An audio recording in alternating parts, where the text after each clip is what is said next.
Harjot Singh ji, student ਵੀਜ਼ੇ ਨੂੰ ਲੈ ਕੇ ਜਿਹੜੇ ਇੱਥੇ ਆਉਂਦੇ ਆ, ਉਹਨਾਂ ਦੇ ਉੱਤੇ ਤਾਂ ਨਕੇਲ ਇਹਨਾਂ ਨੇ ਪੂਰੀ ਤਰ੍ਹਾਂ ਕੱਸੀ ਹੋਈ ਆ।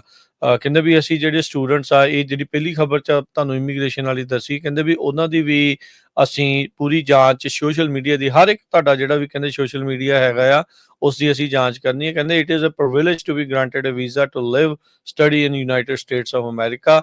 ਤੇ ਜੇ ਤੁਸੀਂ ਕਿਸੇ ਵੀ ਤਰੀਕੇ ਦੀ ਵਾਇਲੈਂਸ ਨੂੰ ਐਡਵੋਕੇਟ ਕਰਦੇ ਆ, ਟੈਰਰਿਜ਼ਮ ਨੂੰ ਐਡਵੋਕੇਟ ਕਰਦੇ ਆ, ਤਾਂ ਇਹ ਤੁਹਾਡਾ ਪ੍ਰਿਵਿਲੇਜ ਉਸੇ ਟਾਈਮ ਰਿਵੋਕ ਕੀਤਾ ਜਾਊਗਾ।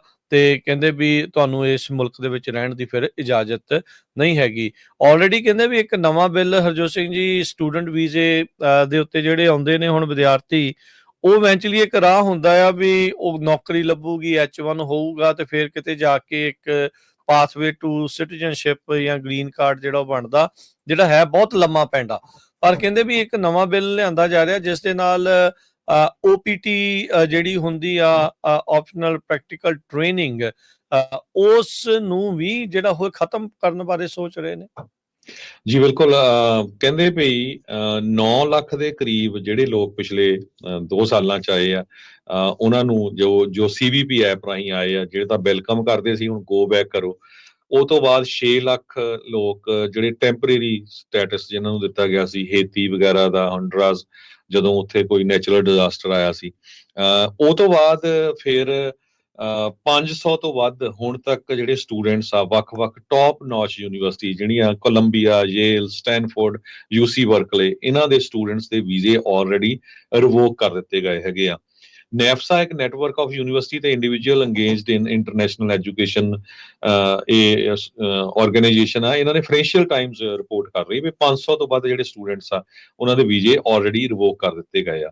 ਹੁਣ ਇਹਨਾਂ ਤੋਂ ਬਿਨਾ ਜਿਹੜੇ ਲੋਕ ਇੱਥੇ ਪੜ੍ਹਨ ਆਉਂਦੇ ਆ, ਜਦੋਂ ਉਹ ਪੜ੍ਹਦੇ ਆ, ਜਦੋਂ ਤੁਸੀਂ ਵੀ ਆਏ ਸੀ, ਮਾਸਟਰਸ ਕੀਤੀ, ਉਹ ਤੋਂ ਬਾਅਦ ਤੁਹਾਨੂੰ ਟਾਈਮ ਹੁੰਦਾ ਆ 1 ਸਾਲ, 2 ਸਾਲ ਜਾਂ 3 ਸਾਲ, OPT ਜਿਹਨੂੰ ਆਪਸ਼ਨਲ ਪ੍ਰੈਕਟੀਕਲ ਟ੍ਰੇਨਿੰਗ ਪ੍ਰੋਗਰਾਮ ਕਿਹਾ ਜਾਂਦਾ, ਉਹਦੇ ਤਹਿਤ ਤੁਸੀਂ ਕੰਮ ਕਰ ਸਕਦੇ ਕਿਸੇ ਕੰਪਨੀ ਦੇ ਵਿੱਚ, ਤੇ ਨਾਲ ਦੀ ਨਾਲ ਤੁਸੀਂ ਜਿਹੜਾ ਆ H1 ਅਪਲਾਈ ਕਰ ਸਕਦੇ ਆ, ਕਿਉਂਕਿ ਯੂਜ਼ਲੀ ਫਿਰ ਜੇ ਪਹਿਲੀ ਵਾਰੀ ਨਾ ਹੋਵੇ, ਦੂਜੀ ਵਾਰੀ, ਤੀਜੀ ਵਾਰੀ ਤੁਹਾਡਾ ਚਾਂਸ ਹੋ ਜਾਂਦਾ ਵੀ ਸਾਡਾ ਹੋ ਜਾਊਗਾ। ਸੋ ਹੁਣ OPT ਪ੍ਰੋਗਰਾਮ ਜਿਹੜਾ ਆ, ਉਹਦੇ ਬਾਰੇ ਵੀ ਇੱਕ ਬਿੱਲ ਆ ਰਿਹਾ ਹੈਗਾ। ਮਾਰਚ 25 ਨੂੰ ਰਿਪਰੈਜ਼ੈਂਟੇਟਿਵ ਪੌਲ ਗੋਸਰ, ਐਰੀਜ਼ੋਨਾ ਦੇ ਆ, ਉਹਨਾਂ ਨੇ ਇੱਕ ਬਿੱਲ ਇੰਟਰੋਡਿਊਸ ਕੀਤਾ, fairness for high skilled American act. ਤੇ ਉਹ ਕਹਿੰਦੇ ਆ ਵੀ ਜਿਹੜਾ OPT ਆ, ਆਪਸ਼ਨਲ ਪ੍ਰੈਕਟੀਕਲ ਟ੍ਰੇਨਿੰਗ ਪ੍ਰੋਗਰਾਮ ਆ, ਜਿਹਦੇ ਮੁਤਾਬਕ ਇੰਟਰਨੈਸ਼ਨਲ ਸਟੂਡੈਂਟ, ਖਾਸ ਕਰਕੇ ਜਿਹੜੇ ਸਾਇੰਸ ਤੇ ਟੈਕਨੋਲੋਜੀ, ਇੰਜੀਨੀਅਰਿੰਗ ਤੇ ਮੈਥਮੈਟਿਕਸ ਫੀਲਡ ਦੇ ਵਿੱਚ ਆ, ਉਹ 3 ਸਾਲਾਂ ਤਾਈਂ ਆਫਟਰ ਗ੍ਰੈਜੂਏਸ਼ਨ ਕੰਮ ਕਰ ਸਕਦੇ ਸੀ USA ਦੇ ਵਿੱਚ। ਪਰ ਉਹ ਕਹਿੰਦੇ ਵੀ ਇਹ ਖਤਮ ਹੋਣਾ ਚਾਹੀਦਾ। ਇਸ ਬਿੱਲ ਦੇ ਵਿੱਚ ਇਹ ਕਿਹਾ ਗਿਆ ਹੈ ਬਾਈ ਅਮਰੀਕਨ ਹਾਇਰ ਅਮਰੀਕਨ, ਜੋ ਕਿ ਪ੍ਰੈਜ਼ੀਡੈਂਟ ਟਰੰਪ ਉਹਨਾਂ ਨੇ ਪਹਿਲੀ ਵਾਰੀ ਆਪਣੀ ਜਿਹੜੀ ਉਹਨਾਂ ਦੀ ਟਰਮ ਸੀਗੀ, ਉਹਦੇ ਵਿੱਚ ਕਿਹਾ ਸੀ। ਸੋ ਉਹਦੇ ਤਹਿਤ ਇਹ ਖਤਮ ਹੋਣਾ ਚਾਹੀਦਾ। ਤੇ ਜੇ ਬਿੱਲ ਪਾਸ ਹੋ ਜਾਂਦਾ ਆ, ਇਹਦੇ ਨਾਲ ਭਾਰਤੀ ਮੂਲ ਦੇ, ਇੰਡੀਅਨ ਮੂਲ ਦੇ ਲੋਕਾਂ ਦੇ ਉੱਤੇ, ਸਟੂਡੈਂਟਸ ਤੇ ਬਹੁਤ ਵੱਡਾ ਅਸਰ ਪਊਗਾ। ਓਪਨ ਡੋਰ ਦੇ ਮੁਤਾਬਕ 2024 ਦੇ ਵਿੱਚ 3,31,000 ਇੰਡੀਅਨ ਸਟੂਡੈਂਟ ਸੀ USA ਦੇ ਵਿੱਚ, ਬਹੁਤ ਵੱਡਾ ਨੰਬਰ ਆ। 2023 ਤੇ 2024 ਦਾ ਜਿਹੜਾ ਅਕੈਡਮਿਕ ਈਅਰ ਆ, ਉਹਦੇ 97,556 ਸਟੂਡੈਂਟਸ ਜਿਹੜੇ ਗ੍ਰੈਜੂਏਟ ਹੋਏ, ਉਹ OPT ਦੇ ਤਹਿਤ ਚੱਲ ਰਹੇ ਆ, ਕੰਮ ਕਰ ਰਹੇ ਸੀ। 41% ਇਨਕਰੀਜ਼ ਸੀ ਪਹਿਲੇ ਈਅਰ ਨਾਲੋਂ।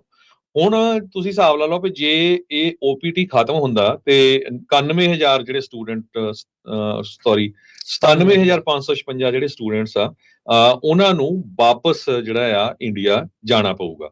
ਸੋ ਕਹਿੰਦੇ ਭਈ ਇਹ ਇੱਕ ਬਹੁਤ ਵੱਡੀ ਜਿਹੜੀ ਚੁਣੌਤੀ ਹੋਊਗੀ, ਖਾਸ ਕਰਕੇ ਭਾਰਤੀ ਮੂਲ ਦੇ ਸਟੂਡੈਂਟਸ ਨੂੰ, ਕਿਉਂਕਿ ਸਟੂਡੈਂਟਸ ਤਾਂ ਹੋਰ ਮੁਲਕਾਂ ਦੇ ਵੀ ਬਹੁਤ ਆ, ਚਾਈਨਾ ਦੇ ਵੀ ਹੈਗੇ ਆ, ਪਰ ਇੰਡੀਆ ਦੇ ਸਭ ਤੋਂ ਜ਼ਿਆਦਾ ਹੁੰਦੇ ਹੈਗੇ ਆ ਸਟੂਡੈਂਟਸ ਅਮਰੀਕਾ ਦੀ ਯੂਨੀਵਰਸਿਟੀਜ਼ ਦੇ ਵਿੱਚ।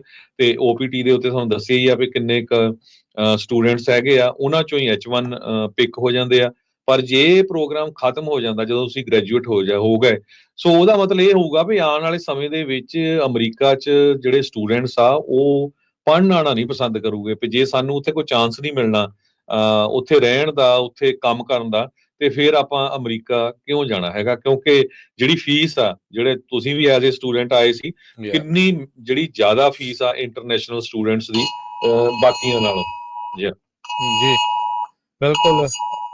ਸੋ ਇਹ ਜਿਹੜੀ ਸਿਚੁਏਸ਼ਨ ਹੈ ਇਸ ਟਾਈਮ ਜਿਹੜੀ ਉਹ ਚੱਲ ਰਹੀ ਆ, ਇਹ ਉਦਾਂ ਦੱਸ ਜਾਈਏ ਜਿਹੜੇ ਕਾਂਗਰਸਮੈਨ ਪਾਲ ਗੋਸਰ ਆ ਉਹਨਾਂ ਨੇ ਇਹ bill HR 2315 fairness for high skilled Americans act of 2025 ਉਸ ਦੇ ਤਹਿਤ ਇਹ ਲਿਆਂਦਾ ਆ। ਉਹ ਕਹਿੰਦੇ ਦੱਸਦੇ ਜਾਈਏ ਅਜੇ ਰਿਪਬਲਿਕਨ ਦੇ ਕੋਲ ਵੋਟਾਂ ਨਹੀਂ ਹੈਗੀਆਂ ਵੀ ਇਹ ਜਿਹੜਾ ਬਿੱਲ ਪਾਸ ਹੋ ਜਾਵੇ, ਪਰ ਇਹ ਦੱਸਣ ਦਾ ਮਕਸਦ ਇਹ ਆ ਵੀ ਕਿਸ ਤਰੀਕੇ ਦੇ ਨਾਲ ਇਹ ਟਾਰਗੇਟ ਕੀਤਾ ਜਾ ਰਿਹਾ ਆ। ਬਈ ਤੁਹਾਡੇ ਇੱਥੇ ਦੇ ਨਿਆਣੇ ਤਾਂ ਪੜ੍ਹਦੇ ਨਹੀਂ, ਜਿਹੜੇ ਬਾਹਰੋਂ ਆ ਕੇ ਪੜ੍ਹਦੇ ਆ ਉਹਨਾਂ ਨੂੰ ਤੁਸੀਂ ਪੜ੍ਹਾ ਕੇ ਤੇ ਹੁਣ ਧੱਕਣਾ ਚਾਹੁੰਦੇ ਆ। ਉਦਾਂ ਤਾਂ ਟਰੰਪ ਹੁਣ ਇਹ ਕਹਿੰਦੇ ਵੀ ਇਹ ਉਹਨਾਂ ਦੇ ਆਪਣੇ ਉਹਨਾਂ ਨੇ ਕਈ ਵਾਰੀ ਇਹ ਬਿਆਨ ਦਿੱਤਾ ਆ ਵੀ ਜਿਹੜੇ ਨਿਆਣੇ ਇੱਥੇ ਪੜ੍ਹਦੇ ਆ ਵੀ ਪੜ੍ਹਾਈਏ ਅਸੀਂ ਵਧੀਆ, ਉਹਨਾਂ ਨੂੰ ਅਸੀਂ ਬਣਾਈਏ ਤੇ ਬਾਅਦ 'ਚ ਉਹ ਆਪਣੇ ਮੁਲਕਾਂ 'ਚ ਜਾ ਕੇ ਸਾਡੇ ਬਰਾਬਰ ਦੀਆਂ ਕੰਪਨੀਆਂ ਖੋਲੀ ਜਾਂਦੇ ਆ। ਸੋ ਇਹ ਬ੍ਰੇਨ ਡਰੇਨ ਜਿਹੜਾ ਉਹ ਨਹੀਂ ਹੋਣਾ ਚਾਹੀਦਾ। ਪਰ ਇੱਧਰ ਇੱਕ ਆ ਉਹਨਾਂ ਦੀ ਹੀ ਪਾਰਟੀ ਦਾ ਜਿਹੜਾ ਬੰਦਾ ਆ ਉਹ ਕਹਿੰਦਾ ਵੀ ਚੱਕ ਦੋ ਫੱਟੇ, ਜਿਹੜੇ ਆਉਂਦੇ ਆ ਪੜ੍ਹਨਾ ਪੜ੍ਹੋ ਤੇ ਬਾਅਦ 'ਚ ਤਿੱਤਰ ਹੋ ਜਾਓ। ਸੋ ਕੋਈ ਰਵੇ ਨਾ ਇੱਥੇ। ਇਹ ਪਤਾ ਨਹੀਂ ਹੁਣ ਕਿਹੜੀ ਇੱਕ ਨਵੀਂ ਜਿਹੜੀ ਚੀਜ਼ ਆ ਉਹ ਚੱਲ ਰਹੀ ਹੈ। ਇਕੱਲੇ ਸਟੂਡੈਂਟਸ ਲਈ ਨਹੀਂ, ਸਾਰੇ ਪਾਸੇ ਹੀ ਉਹ ਹਰ ਇੱਕ ਇਮੀਗ੍ਰੈਂਟ ਦੇ ਮਗਰ ਇਸੇ ਤਰੀਕੇ ਦੇ ਨਾਲ ਹੱਥ ਧੋ ਕੇ ਜਿਹੜੇ ਉਹ ਪਏ ਨੇ। ਸੋ ਇਹ ਜਿਹੜੀ ਸਿਚੁਏਸ਼ਨ ਇਸ ਟਾਈਮ ਚੱਲ ਰਹੀ ਹੈਗੀ ਆ।